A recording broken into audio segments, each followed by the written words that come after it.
अस्सलामु अलैकुम वरहमतुल्लाहि वबरकातुह।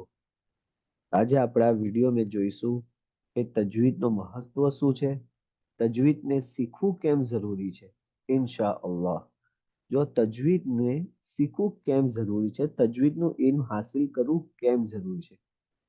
પહેલું એ છે કે અરબિકના બહુ જ બધા અક્ષર છે જે એકબીજાથી મળતા જુલતા છે.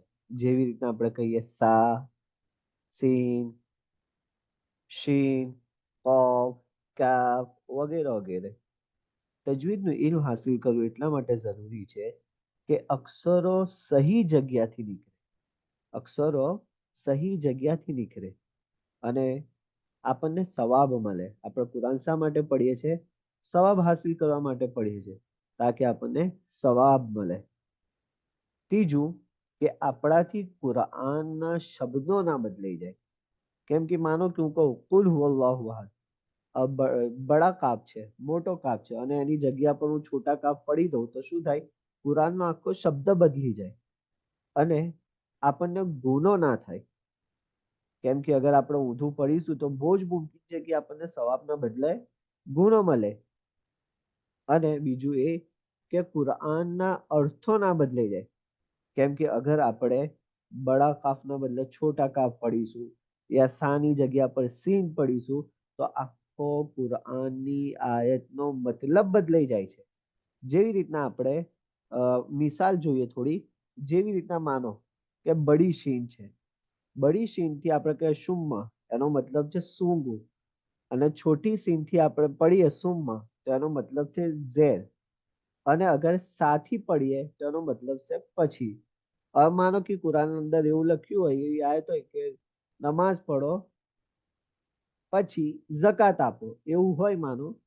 અને અગર આપણે સાની જગ્યા પર બડી શીન પડ દઈએ તો આખો મતલબ ચેન્જ થઈ જાય. શું થઈ જાય પછી? નઉઝુબિલ્લાહ, નમાઝ પઢો, સૂંઘો, ઝકાત આપો. એવી જ રીતના અગર કુરાનના અંદર કઈ કલ્બ હોય, કલ્બુલ મતલબ છે કે દિલ, બડા કાફથી મોટા કાફથી કલ્બ હોય તો એનો મતલબ છે દિલ. અને અગર આપણે એવી જ રીતના જે છે છોટા કાફથી પડી રહીએ તો શું થઈ જાય? એનો મતલબ આખો કૂતરો, નઉઝુબિલ્લાહ, આખો મતલબ બદલાઈ જાય. પછી એવી જ રીતના આપણે કહીએ કુલ, મતલબ બડા કાફથી શું આવે? એનો મતલબ કહો. અને અગર એ જ આપણે છોટા કાફ પડી દઈએ તો શું થાય? ખાઓ. મિસાલના તौर પર જોઈએ કુલ હુવલ્લાહુ અહદ બડા કાફથી, તો એનો મતલબ શું થાય? તમે કહી દો કે અલ્લાહ રબ્બુલ આલમીન એક છે. અને અગર એ બડા કાફના બદલા આપણે નાનો કાફ પડી દઈએ, છોટા કાફ પડી દઈએ તો શું થઈએ? કુલ હુવલ્લાહુ અહદ, નાઉઝુબિલ્લાહ, ખાઓ, અલ્લાહ એક છે.